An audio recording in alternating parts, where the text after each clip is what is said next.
जय हिंद दोस्तों। आज हम शुरू कर रहे हैं FST 8 का पेपर 2। पेपर के लेवल की अगर आप बात करें तो बिल्कुल हलवा पेपर नहीं था। ऐसा नहीं था कि बहुत इजी था पेपर जैसा जेईई का आना चाहिए वैसा ही था। मतलब मिक्सचर था, कुछ इजी सवाल थे, कुछ टफ सवाल थे। तो मेरे हिसाब से ये पेपर मीडियम और टफ की कैटेगरी के बीच में, मतलब मीडियम के आसपास आप मान से थोड़ा सा मीडियम से ऊपर ही मान सकते हैं। पेपर का लेवल ठीक था, मतलब बिल्कुल हल्का पेपर नहीं था। और अगर आपके कंसेप्ट ठीक होंगे तो आपको कुछ जो इजी सवाल थे वो इजीली हो जाए, कुछ कुछ अच्छे सवाल भी थे वो थोड़े बहुत फंस सकते हैं। तो मैं सॉल्यूशन दिया है आपको, एक बार आप ढंग से देखिएगा। सबसे पहला सवाल आपके पास में ये मैट्रिक्स मैच का नया पैटर्न जो है वो उसका सवाल है। इसमें आपको सबसे इसे 3 पार्ट है, ए बी सी, जो तीनों डायग्राम मैंने बना रखे हैं। इसे बोला ये डिस्क है और ये प्योर रोलिंग कर रहा है। पहले वाले केस में डिस्क है, प्योर रोलिंग कर रहा है, तो omega is equal to v by r मैंने मेंशन कर दिया। 3 पॉइंट्स हैं, एक पॉइंट ए है वो ग्राउंड पे है, सी पॉइंट सेंटर पे और बी पॉइंट उससे r/2 ऊपर है। हमें क्या निकालना है? एंगुलर मोमेंटम निकालना है, एबीसी के अबाउट, और काइनेटिक एनर्जी निकालना है। आइए निकालते हैं। सबसे पहले अगर हम निकालते हैं एंगुलर मोमेंटम, निकालते हैं एंगुलर मोमेंटम अबाउट ए। तो आप ये बताइए ए पॉइंट के अबाउट बॉडी कैसा मोशन कर रही है? ट्रांसलेशन, रोटेशन या ट्रांसलेशन प्लस रोटेशन? तो क्या जवाब है इसका? कैसा मोशन कर रही है? Translation plus rotation. तो ट्रांसलेशन प्लस रोटेशन कर रही है तो क्या एंगुलर मोमेंटम होता है आपके पास? तो आर क्रॉस पीसीएम, तो कितना आ जाएगा? एमवीआर आ जाएगा उसकी वजह से, प्लस आईसीएम इंटू में ओमेगा। तो आपके डिस्क है ना ये, तो डिस्क की वजह से कितना आएगा आपके पास? mr²/2 आईसीएम इंटू में ओमेगा। इसकी वैल्यू कितने की? v/r। तो ये वाली वैल्यू टोटल आ गई 3/2 mvr। ये आ गया angular momentum about A. Angular momentum अगर आप बी के अबाउट निकालेंगे तो वो पहले सी के अबाउट निकाल देते हैं। सी के अबाउट कितना आएगा? आईसीएम इंटू में omega, because C point disc के ऊपर है तो उसके अबाउट सिर्फ बॉडी प्योर रोटेशन कर रही है। तो कितना आएगा? आईसीएम इंटू में ओमेगा, तो कितना आएगा? mr²/2 इंटू में ओमेगा v/r। कितना आ गया आपके पास? mvr/2। फिर अगर आप बात करेंगे angular momentum about point B, तो उसके अबाउट भी प्योर रोटेशन कर रहा है पर आई बी पॉइंट के अबाउट लिखना पड़ेगा। तो उसका क्या होता है? आई इंटू में ओमेगा, तो आई किसके अबाउट आएगा? बी के अबाउट। तो बी के अबाउट आई कितना आएगा? mr²/2 सेंटर के अबाउट प्लस mr²/4 मल्टीप्लाई आपके पास इसकी ओमेगा की वैल्यू कितनी है? v/r। तो ये एक्सप्रेशन कितना आ रहा है आपके पास? दिस विल बी 3/4 ना, तो 3/4 mvr। ये तीनों तो एंगुलर मोमेंटम आ गए। ठीक है, अभी हम काइनेटिक एनर्जी निकाल देते हैं ना, इसके पैरेलल में यहां पे लिख देते हैं काइनेटिक एनर्जी। ठीक है, मैं इधर निकाल रहा हूं काइनेटिक एनर्जी, इसी के कर रहे हैं पहले, बाद में इसको देखते हैं एक बार। तो काइनेटिक एनर्जी अगर आप देखेंगे ए पॉइंट के अबाउट, तो कैसा मोशन है? ए पॉइंट के अबाउट ट्रांसलेशन प्लस रोटेशन।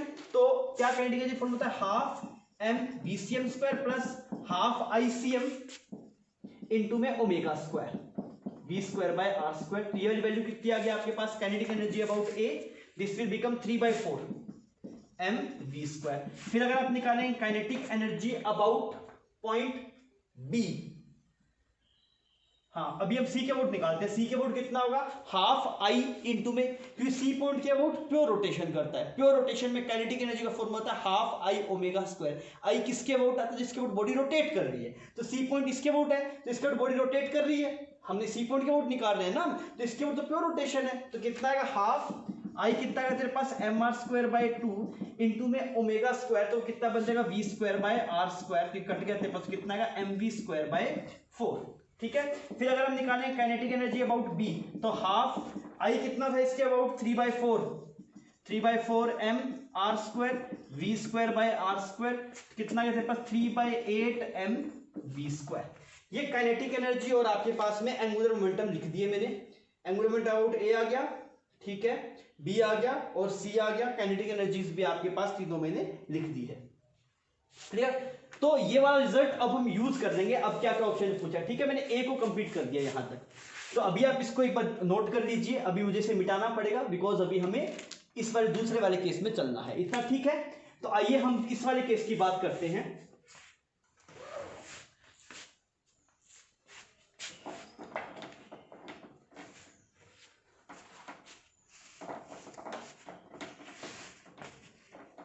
ठीक है, अगर आप इस वाले केस में जाएंगे तो ये इसमें ये रोड क्या है? रोड इसकी वेलोसिटी v है, इसकी वेलोसिटी को 2v है। तो एक्चुअल में रोड क्या होगा ना, यहाँ पे कोई पॉइंट होगा, उसका प्योर रोटेशन कर रहा होगा, तभी तो ये वाली दूरी कितनी होगी? ये कुछ l दूरी पे सेंटर होगा, इसके बाद रोड रोटेट कर रही है, pure rotation, because omega into में lv हो गया और ओमेगा इंटू में 2l 2v हो गया। ठीक है बच्चों? ठीक है, अब हमसे पूछा गया ए पॉइंट के अबाउट चलते हैं। तो ए पॉइंट के अबाउट बॉडी प्योर रोटेशन नहीं कर रही, तो कैसा मोशन कर रही है? Translation plus rotation. तो मैंने बोला इस वाले पॉइंट के अबाउट पहले इसका ओमेगा निकाल लेते हैं ना, इस रोड का। तो इस वाले पॉइंट पे बैठते हैं, तो इसके रिस्पेक्ट में इस पॉइंट की वेलोसिटी v आ गई, तो ओमेगा कितना है तेरे पास v/l। तो रोड में किसी पॉइंट के अबाउट क्या रहेगा, इतना ही रहेगा। तो एंगुलर मोमेंटम निकालते हैं ए पॉइंट के अबाउट। तो ए पॉइंट के about translation plus rotation motion है, r क्रॉस pcm लिखूंगा।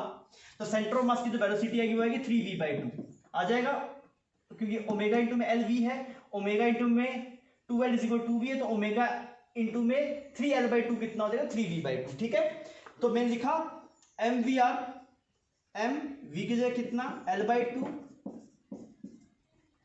यह आ गया ट्रांसलेशन की वजह से। अब रोटेशन की वजह से कितना आएगा, जब कोई बॉडी किसी पॉइंट के अबाउट प्योर रोटेशन ना सॉरी जब कोई बॉडी किसी पॉइंट के about translation plus rotation motion करती है, तो एंगुलर मोमेंटम फॉर्म होता है r cross pcm plus icm into में ओमेगा। किसी के अबाउट घूमे, हमें किसके अबाउट लेना होता है, सेंटर ऑफ मास के अबाउट। तो हम सेंटर ऑफ मास के अबाउट लेते हैं तो कितना बनेगा ml²/12 इंटू में ओमेगा की वैल्यू कितनी की v/l। ये साफ हो गया आपके पास।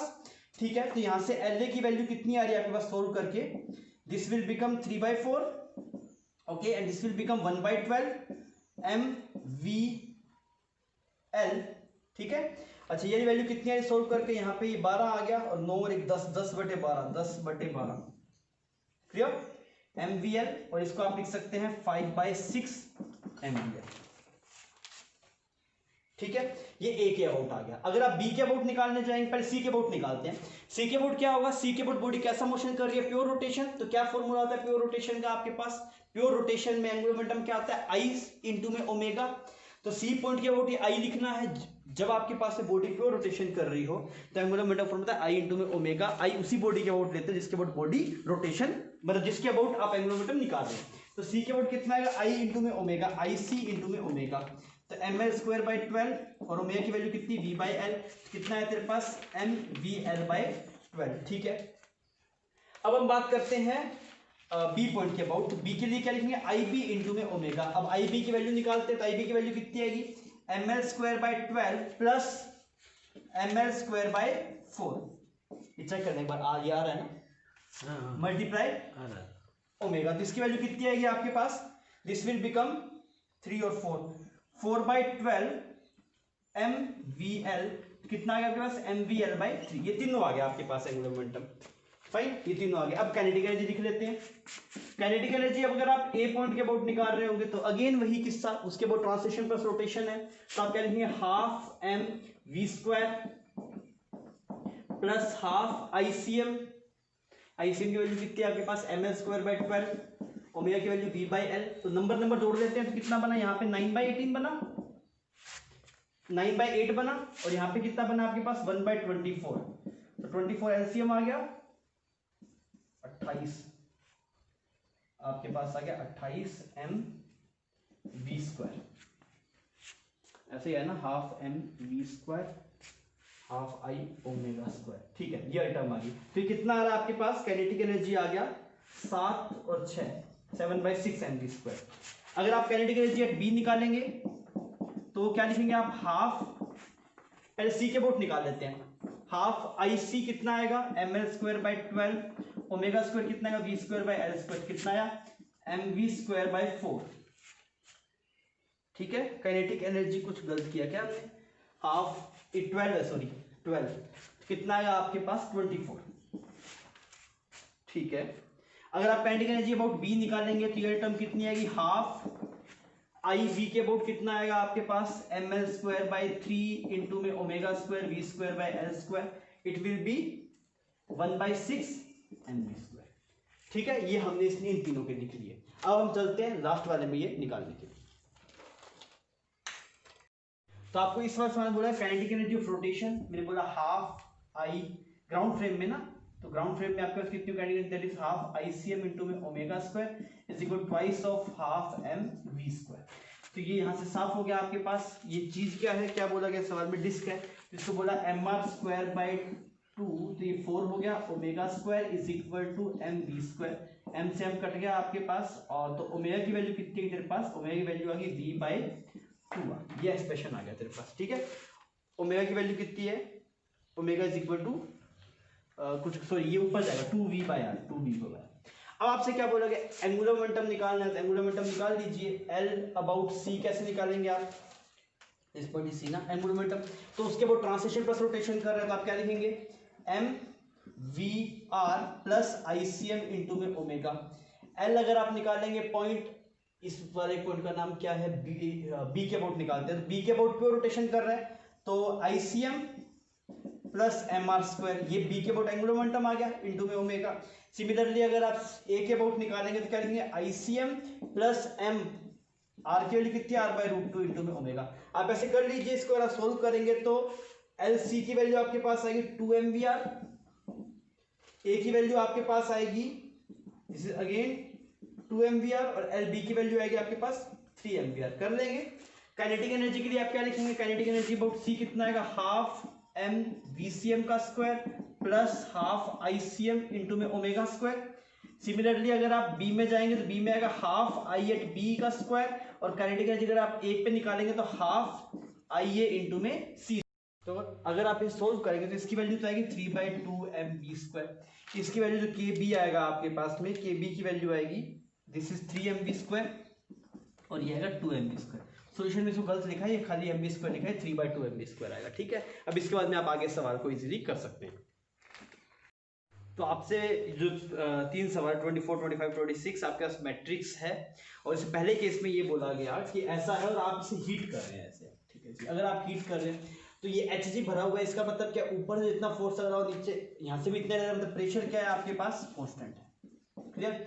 अगर आपके पास में प्रेशर कांस्टेंट है और आपको पता है आप कुछ इसे हीट करें, तो हीट करने से क्या होगा, ये ऊपर की तरफ जाएगा, और अगर ये ऊपर की तरफ जाएगा तो वॉल्यूम क्या होगा आपके पास, इंक्रीज होगा, और अगर वॉल्यूम इंक्रीज होगा आपके पास तो पीवी का मल्टीप्लिकेशन टेम्परेचर होता है, टेम्परेचर भी क्या हो जाएगा आपके पास, इंक्रीज हो जाएगा। सेकंड वाले केस में क्या बोला गया आपको, सेंट्रिकल vessel is enclosed by light piston, piston is connected by ceiling ideal spring, spring initially.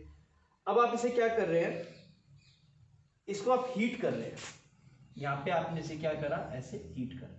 तो अगर आप इसे हीट कर रहे हैं तो आपको पता है कि delta Q is equal to delta U plus work done. तो अगर आपके पास में भाई प्रेशर क्या हो रहा है, पहली बात तो प्रेशर इंक्रीज हो रहा है, अगर आप हीट करेंगे तो ये सिस्टम ऊपर की तरफ जाने की कोशिश करेगा, तो वॉल्यूम भी क्या होगा आपके पास, इंक्रीज होगा। अगर प्रेशर भी इंक्रीज हो रहा है, वॉल्यूम भी इंक्रीज हो रहा है, टेम्परेचर भी क्या हो रहा है आपके पास, इंक्रीज हो रहा होगा।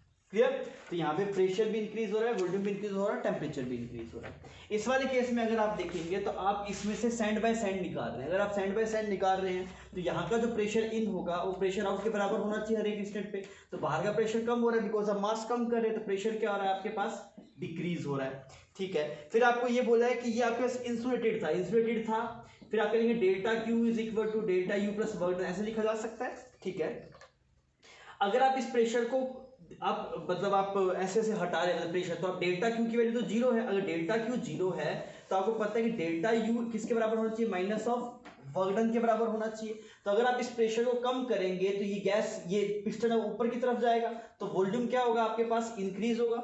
अगर आपने प्रेशर कम किया तो ये ऊपर जाएगा, तो वॉल्यूम क्या होगा आपके पास, इंक्रीज होगा। अच्छा, अगर आपके पास में, अब सुनना मेरी बात को, आपके पास में वॉल्यूम इंक्रीज हो रहा है मतलब वर्क डन क्या है आपके पास में, पॉजिटिव है। अगर वर्क डन पॉजिटिव है तो डेल्टा यू क्या होना चाहिए आपके पास, नेगेटिव होना चाहिए, तो टेम्परेचर क्या करेगा आपके पास, डिक्रीज करेगा। इस हिसाब से आप आगे इसको प्रोसेस कर पाएंगे।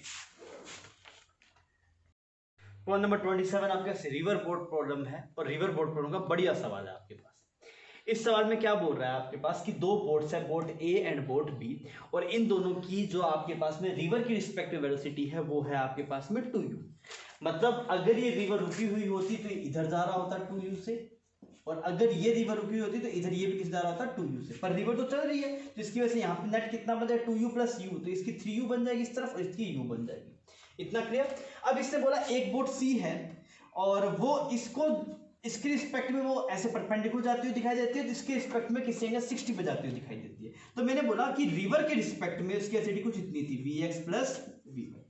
क्लियर। तो ग्राउंड के रिस्पेक्ट में कितनी हो जाएगी, Vx प्लस U हो जाएगी, क्योंकि रिवर की एसिडिटी भी इसमें ऐड हो जाएगी। ठीक है, अब सुन, इसके रिस्पेक्ट में ये वर्टिकल जाता हुआ दिखाई देता है, मतलब इसके रिस्पेक्ट में इसकी हॉरिजॉन्टल वेलोसिटी कुछ भी नहीं है, मतलब क्या होगा कि Vx प्लस U किसके बराबर होगा, 3u के बराबर होगा। तभी तो इसके रिस्पेक्ट में इसकी हॉरिजॉन्टल वेलोसिटी नहीं दिखाई देगी, मतलब जितनी इसकी स्पीड है उतनी इसकी होगी, तभी तो नहीं दिखाई दे रहा होगा। तो यहाँ से Vx की दोस्त कितनी आएगी तेरे पास, 2u आ गई। फाइन। अच्छा, अब इसने बोला इसके रिस्पेक्ट में, किसके रिस्पेक्ट में, इस b के रिस्पेक्ट में इस बी के रिस्पेक्ट में ये आपको जो बोट है वो 60 डिग्री पे जाती हुई दिखाई देती है। तो मैंने बोला यार बी के रिस्पेक्ट में इसके एक्चुअल में जो वेलोसिटी थी ग्राउंड के रिस्पेक्ट में इस सी की इस डायरेक्शन में थी 3u। क्लियर। अब आप इसके रिस्पेक्ट में ऑब्जर्व करेंगे तो ये वाला u भी उल्टा होकर जुड़ जाएगा, तो कितना बन जाएगा आपके पास 4u। क्लियर। जिस पे बैठते हैं जिसके रिस्पेक्ट में देखते हैं उसके उल्टा करके जोड़ते हैं ना। और ये वाला कितना बन जाएगा आपके पास इधर vy, वो हमें निकालना है। और ये एंगल कितना देर पास 60 डिग्री। तो मैंने क्या बोला tan 60 degree is equal to vy divide by 4u। तो ये वैल्यू कितने की 4√3u is equal to vy। तो ये तेरे पास vy आ गया, ये vx है। तो v नेट कितना होगा तेरे पास इसका स्क्वायर तो 4u स्क्वायर। अच्छा ये टर्म कितनी बनेगी 48 u स्क्वायर। तो आंसर कितना है √52 इंटू में u। तो आंसर कितना आ जाएगा √52। प्रॉब्लम नंबर 28 आपके फ्रिक्शन का थोड़ा सा अच्छा सवाल है, आपको थोड़ा सा मतलब शांत दिमाग से करना पड़ेगा, कैलकुलेशन बहुत गंदी फंस जाएगी। आपको ऐसे बोला गया इनिशियली ये रेस्ट पे मान लो ये वाला वेज है ना, तो तब क्या हो रहा होगा जब इसका एक्सेलरेशन नहीं था। ये वेज है आपके पास में और इसके ऊपर ऐसे ब्लॉक्स रखे गए एंगल में सब दिखाया गया। तो इनिशियली क्या हो रहा होगा इस पे इधर mg sin 53, इस पे इधर कितना लग रहा होगा तेरे पास mg sin 53, इस पे इधर कितना लग रहा होगा mg sin 53। क्लियर। इस पे इधर कितना लग रहा होगा तेरे पास mg sin 37 और ऊपर की तरफ इस पे क्या लग रहे होंगे फ्रिक्शन लग रहे होंगे। तो नेट पुलिंग फोर्स कितना हुआ ये इसको काट देगा, नेट पुलिंग फोर्स आएगा mg sin 37। क्लियर। इसकी वैल्यू कितनी है तेरे पास sin 37 तेरे पास है 3/5 3/5 mg। इतने फोर्स से खींचा जा रहा है। रोकने वाला फोर्स कौन है फ्रिक्शन। अभी तक ब्लॉक को एक्सीलरेशन नहीं किया है ना, अभी इसको एक्सीलरेट नॉर्मल देख रहे हैं एक बार।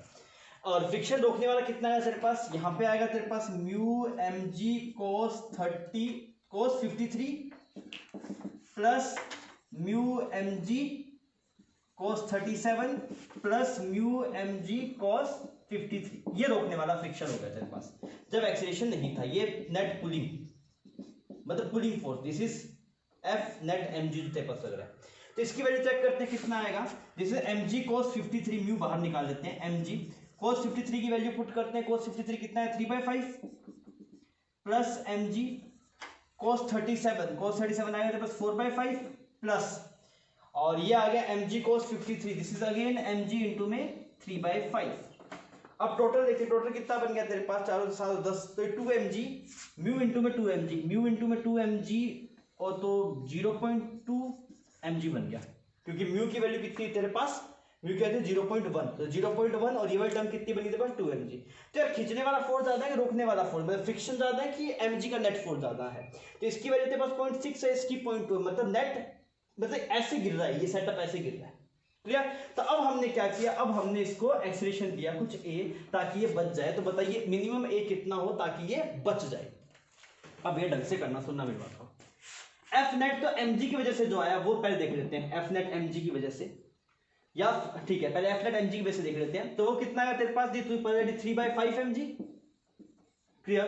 फ्रिक्शन वाला इतना नहीं रहेगा बिकॉज जी इफेक्टिव की कुछ और वैल्यू आएगी, देखते हैं एक बार। अच्छा अब इसे सूडो देखते हैं, सूडो कैसे कैसे लग रहा है। इस पे सूडो लग रहा है इस तरफ, इस पे सूडो फोर्स लग रहा है m में इस तरफ और इस पे सूडो लग रहा है ऐसे इस तरफ m में और m में। Is it clear. ठीक है ये तो एफ mg आ गया वो इस तरफ खींच रहा है। इस सूडो की वजह से देखते हैं सूडो क्या कर रहा है तेरे को बचा रहा है। यह सूडो बचा रहा है ना कितना -m में cos 53 डिग्री।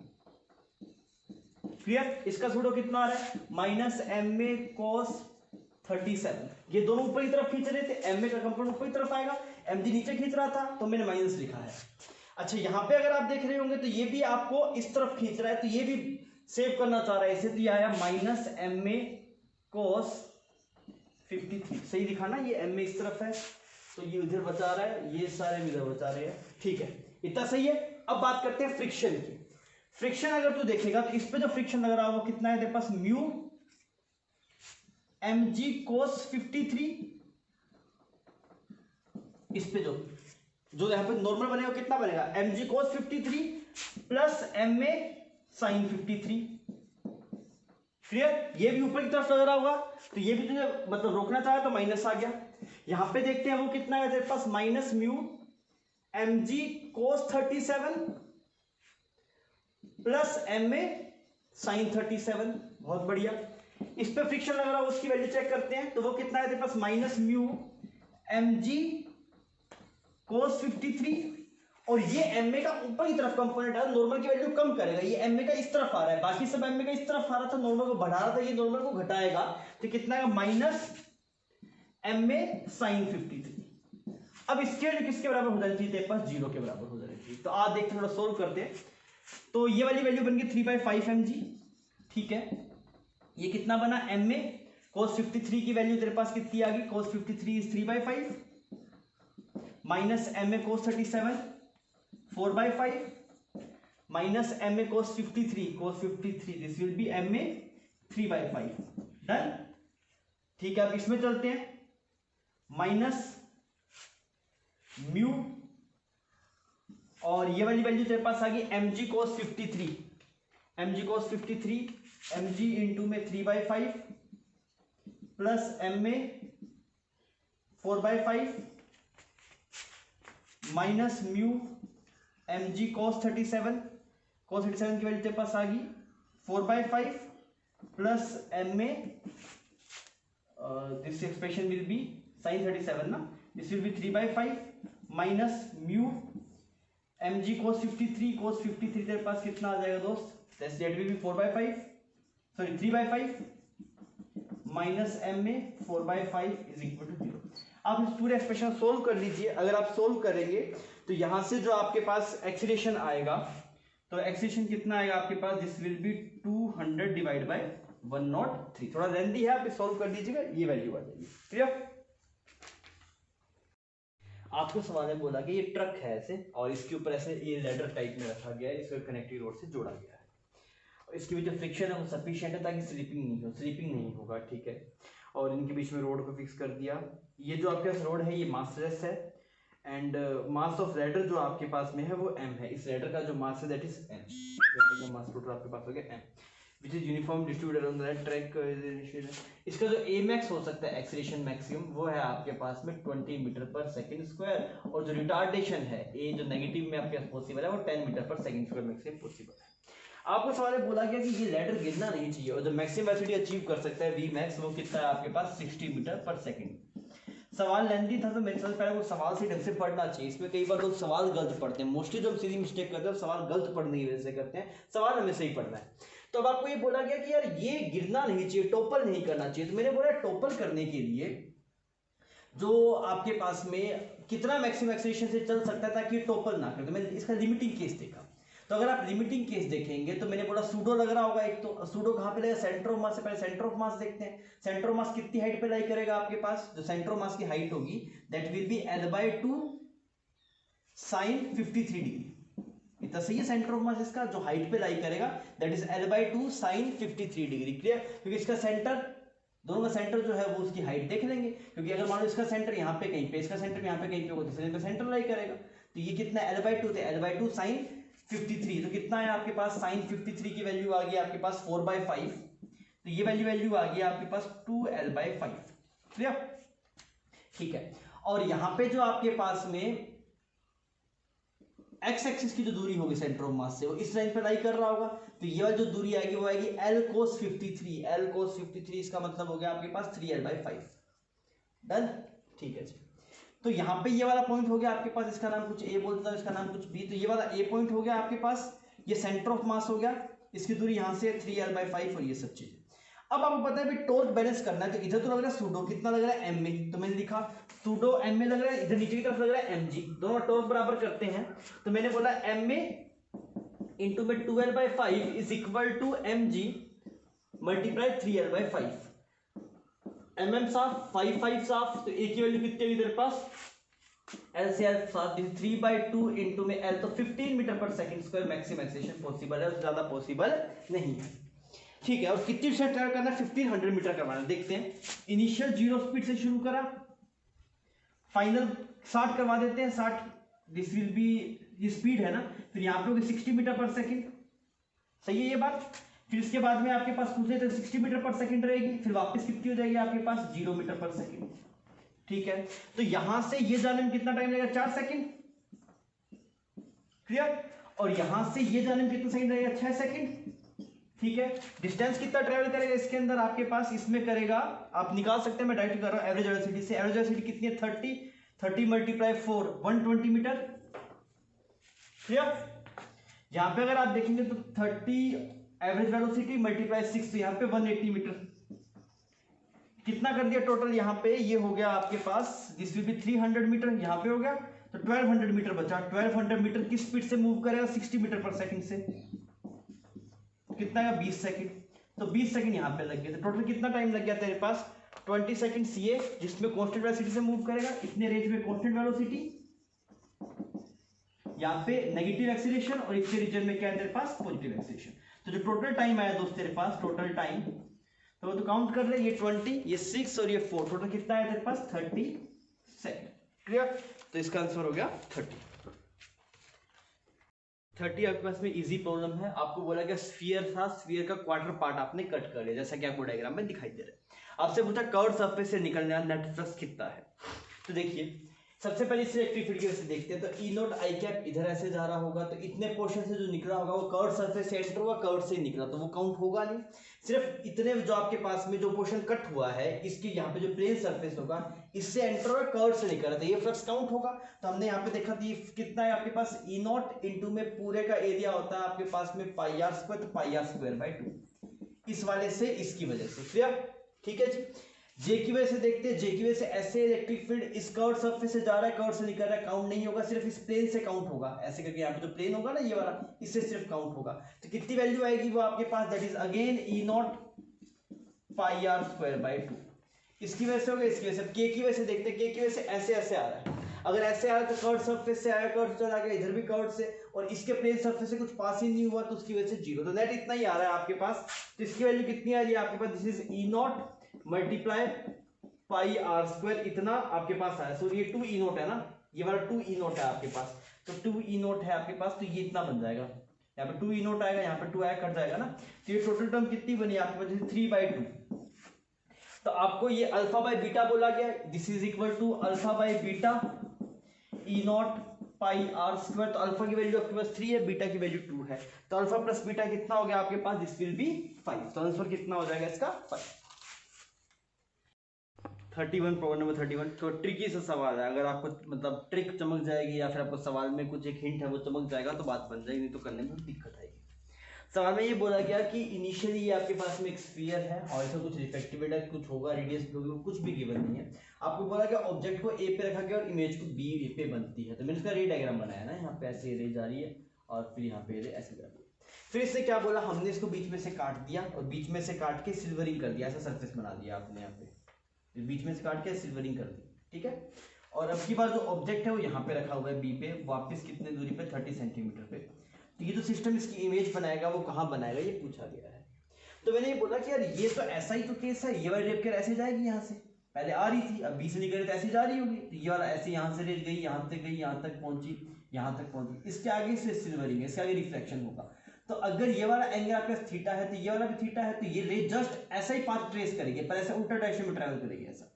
क्लियर। जैसे इधर आगे जा रहा था थीटा पे, वैसे मतलब बिल्कुल सिमेट्रिक हो गया ना, यहाँ पे ये ऐसे करके इधर जा रही थी पहले, अब की बार क्या होगा इधर जाएगी, तो ये वाला एंगल दोनों बराबर है आपके पास, तो ऐसे जाके जैसा पाथ इधर फॉलो किया वैसे इधर फॉलो करेगी, तो कहाँ पे जाके मीट करेगी, यहाँ से 40 सेंटीमीटर पे मीट कर जाएगी।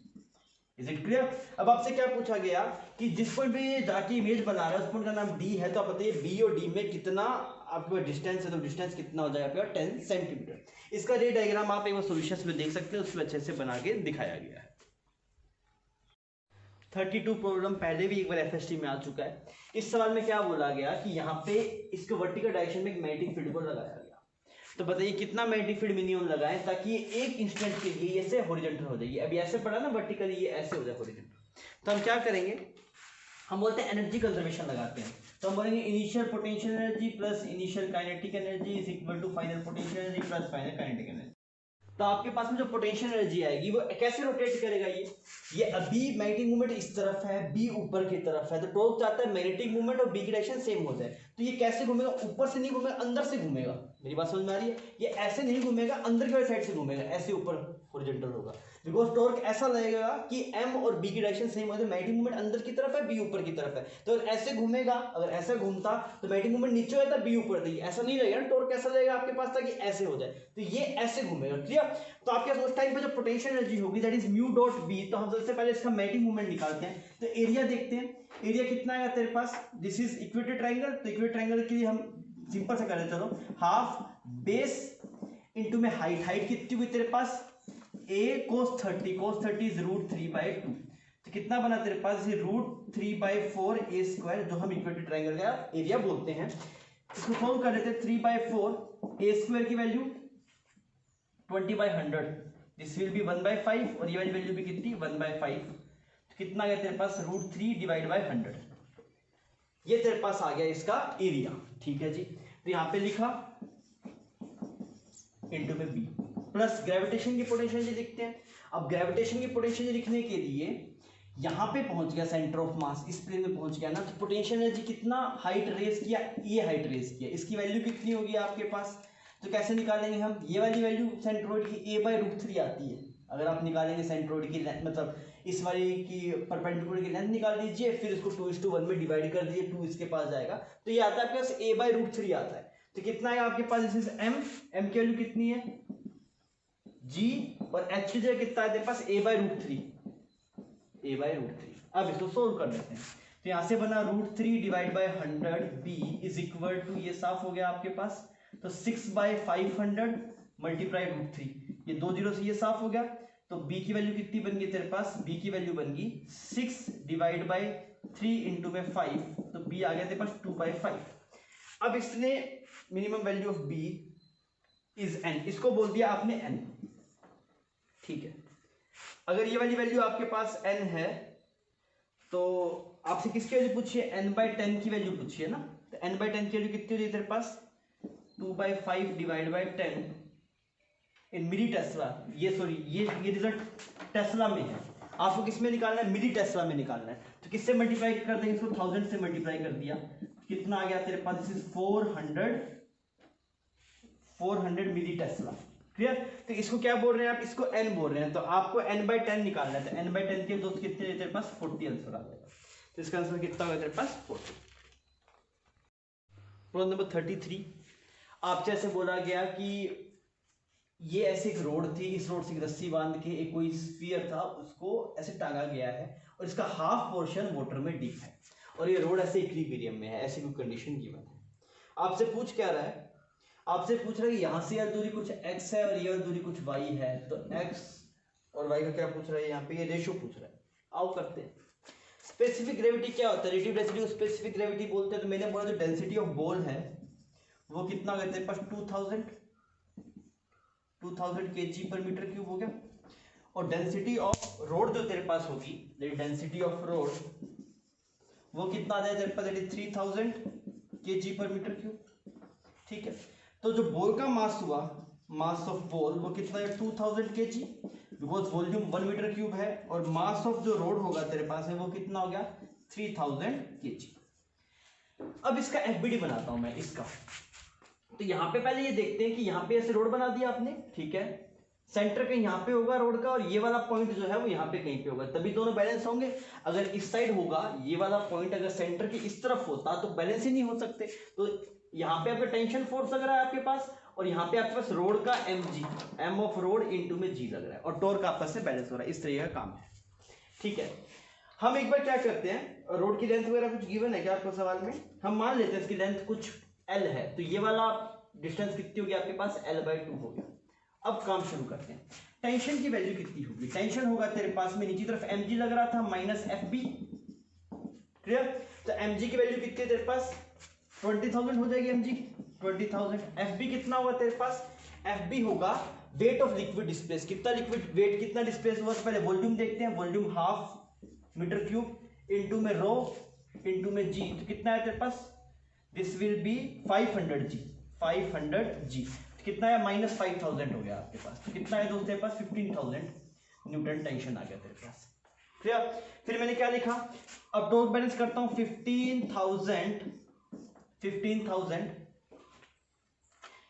यहां पे है ना, इस वाले पार्ट का नाम x लिखा हुआ है, 15,000 मल्टीप्लाई एक्स, ये टॉर्क हो गया टेंशन की वजह से, किसके बराबर होना चाहिए आपके पास, mg ऑफ जो रोड का जो mg है उसकी वजह से लगने वाला टॉर्क, तो कितना है मास ऑफ रोड हमने लिखा, तो मास ऑफ रोड कितना गया 3000 इनटू में g 10 आ गया, और ये डिस्टेंस कितनी बनती है l/2 माइनस एक्स, साफ कर देते हैं, ये साफ हो गया। यहाँ पे कितना है तेरे पास 5 आया, यहाँ पे कितना है तेरे पास 2 आया, तो कितनी वैल्यू आ रही है x is equal to l minus 2x, okay.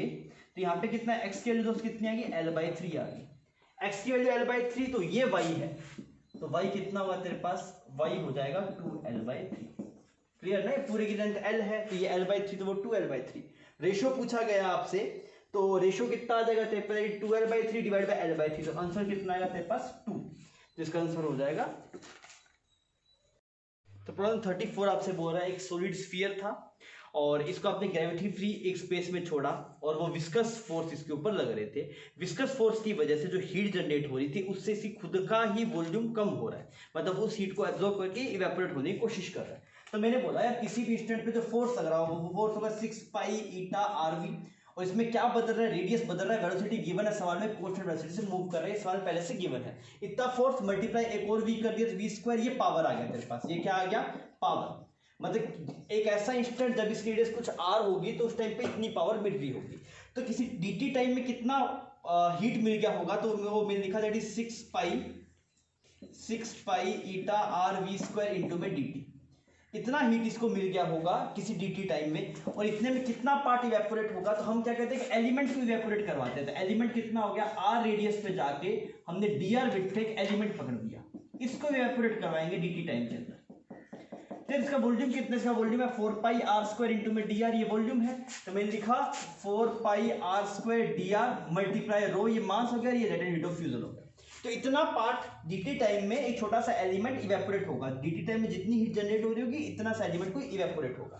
अब इसको हम सोल्व करते हैं, तो ये बन गया तेरे पास 2 और ये बन गया तेरे पास 3, तो यहाँ पे कितना बना, यहाँ से एक r से r साफ हो गया, तो यहाँ पे कितना बना 3/2 eta we square, 3/2 eta we square, नीचे कोई और टर्म है, हाँ यहाँ पे रो और एल का टर्म है, यहाँ पे इंटीग्रेशन ऑफ dt बना तेरे पास, यहाँ पे कितना बना, दिस इज r dr, तो मैंने क्या बोला t इज इक्वल टू 0 पे रेडियस थी r की, जनरल टाइम t पे रेडियस होगी इसकी r/2, तो यहाँ से क्या एक्सप्रेशन आया तेरे पास 3/2 eta we square by rho l, ठीक है, ये कितना बने तेरे पास t इज इक्वल टू, यहाँ पे इंटीग्रेशन करेगा तो r²/2 बनेगा, r²/2, लिमिट्स कहां से कहां तक तेरे पास, r से लेके r/2, इससे ये साफ हो गया आपके पास। तो टाइम की वैल्यू आ रही है तेरे पास, ये तो बनेगा 3r²/4,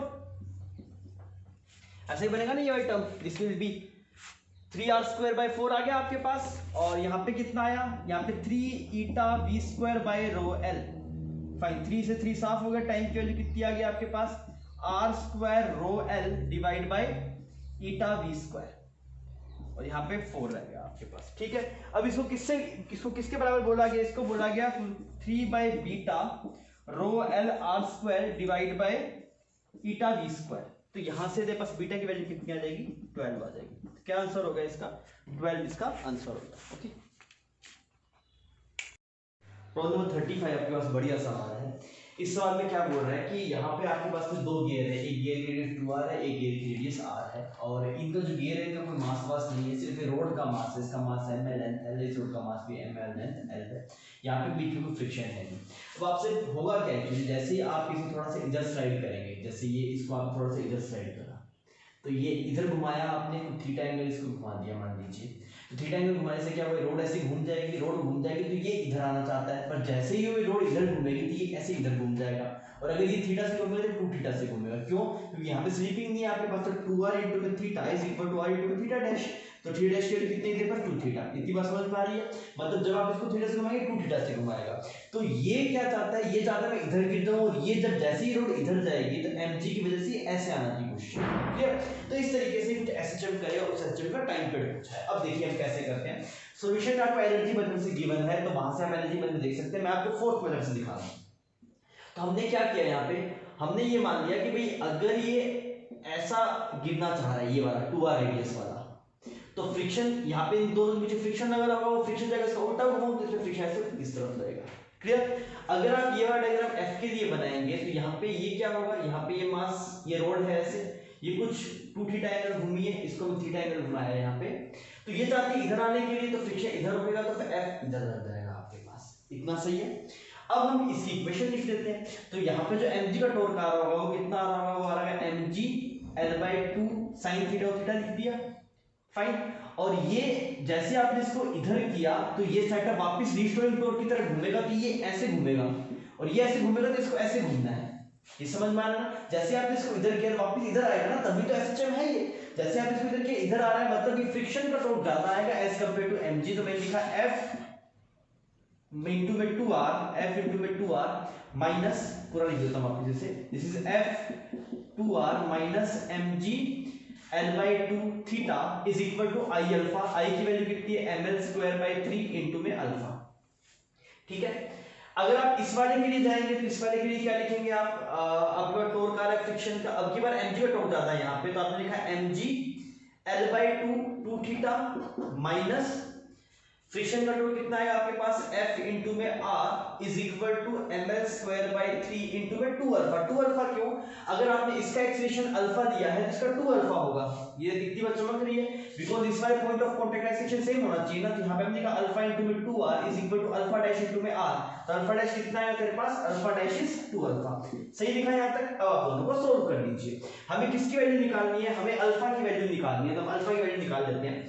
क्या किया जाए, इसको 2 से मल्टीप्लाई कर देते हैं पूरी इक्वेशन को। अगर आप पूरे को 2 से मल्टीप्लाई कर देंगे तो ये आपके पास बन जाएगा यहाँ पे, this will B -2mgl theta, और वहां पे बन गया 2fr, और इस तरफ कितना बन गया आपके पास 4/3 ml² इंटू में 3। इतना सही है। अब ये कट रहा है आपके पास में, इसको काट देते हैं, बहुत बढ़िया। ये बचा, ये कितना बचा है, mg 3/2, ये 2 - 1/2 3/2 L theta is equal to, ये बन गया आपके पास 5/3 ml² इंटू में अल्फा। क्या कट रहा है, ml साफ हो गया दोस्त। अच्छा, तो अल्फा की वैल्यू कितनी आ रही है, यहाँ पे अल्फा लिख देते हैं हम। तो अल्फा की वैल्यू जो आपके पास यहाँ से आ रही है दैट इज 9/10 g/l इंटू में थीटा। तो ओमेगा आ गया तेरे पास √9/10 g/l। तो टाइम पीरियड क्या लिखा जाएगा, टाइम पीरियड है 2π/ओमेगा, 2π/ओमेगा, तो 10/9 और ये एक्सप्रेशन कितना बन जाएगा, L/g। ठीक है जी। तो ये इस हिसाब से अगर आप देखेंगे तो ऊपर 20 लिखा हुआ है, आंसर में क्या लिखा हुआ है, इसको लिखा हुआ है 20L/ng। तो ऊपर ये दोनों से 2 से मल्टीप्लाई कर देंगे तो n की वैल्यू के पास कितनी आ जाएगी, 18 आ जाएगी। क्लियर। 36 प्रॉब्लम आपसे बोल रहा है कि YDSC एक्सपेरिमेंट के अंदर ये सेटअप था, ये आपके पास में डिस्टेंस थी जो स्लिट के बीच में वो गिवन है आपको, लैम्डा कुछ वेरिएबल y की टर्म में है, उस y की वैल्यू आपको निकाल, सॉरी y की वैल्यू पता नहीं है, वो हमें निकालनी है। सवाल में क्या बोला कि स्क्रीन को पास लेके हम जब d को चेंज किया, d को चेंज करने से फ्रिंज विड्थ में कुछ चेंज आया, वो चेंज गिवन है। तो मुझे पता है फ्रिंज विड्थ का फॉर्मूला कितना होता है, फ्रिंज विड्थ का formula beta is equal to lambda d/d।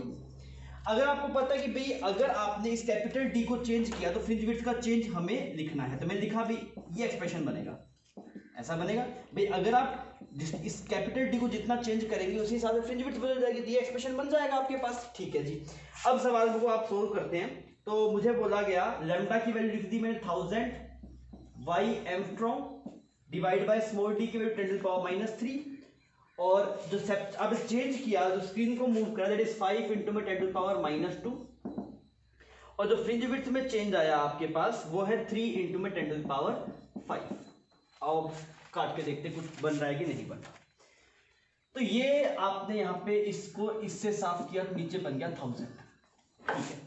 अच्छा, अगर आप ऊपर देखेंगे तो यह टर्म बन जाएगी टोटल, ये 1000 दिस विल बी कितना बनेगा, m from 10⁻10 है ना आपके पास में, तो ये बन गया y, ये 10⁻10 3 माइनस होगा 10⁻7।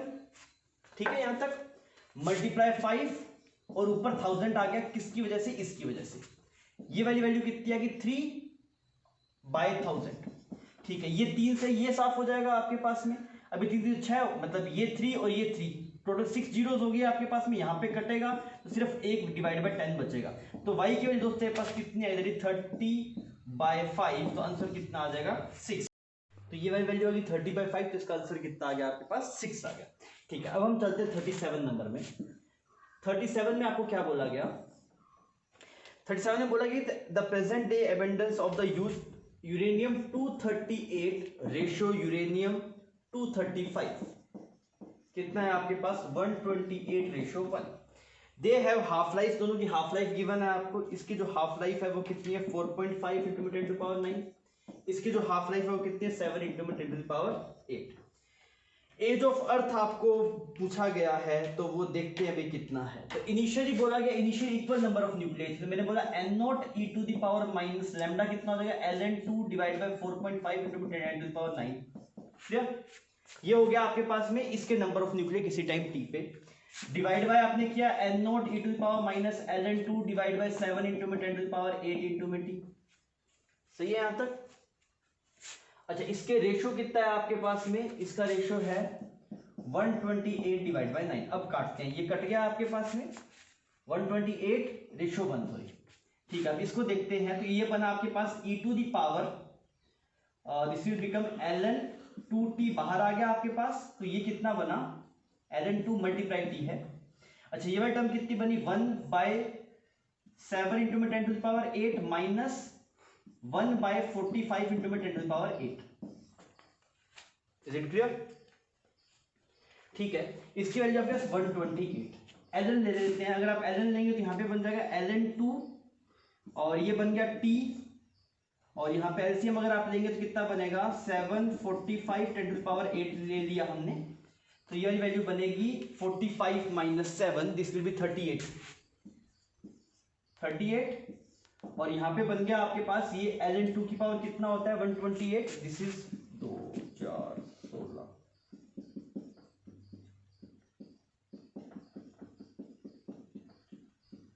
तो ये 7 हो गया, पावर 7 था, 7 आगे आ जाएगा, ये साफ हो गया आपके पास। तो यहाँ से t की वैल्यू कितनी आ गई? t आ गया 49 मल्टीप्लाई 45 10⁸ डिवाइड बाय 38। अब आपसे ये किसके बराबर पूछा गया? ये बोला 7x डिवाइड बाय 76 इंटू 10⁹। तो यहां से करेंगे तो x की वैल्यू कितनी आ जाएगी आपके पास? x will be 63। Clear? Problem number 38 simple सवाल है। इसमें बोल रहा है कि आपको 3 रेजिस्टेंस दिखाई दे रही है, एक ये R1, एक यहाँ पे ये R3 और एक R2।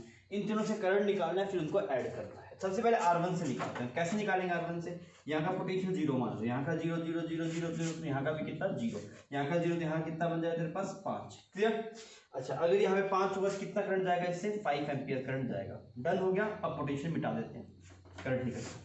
ठीक है, अब किसका निकालना है? R3 का निकालना है। R3 का निकालते हैं। अब की बार कहाँ 0 मान लें?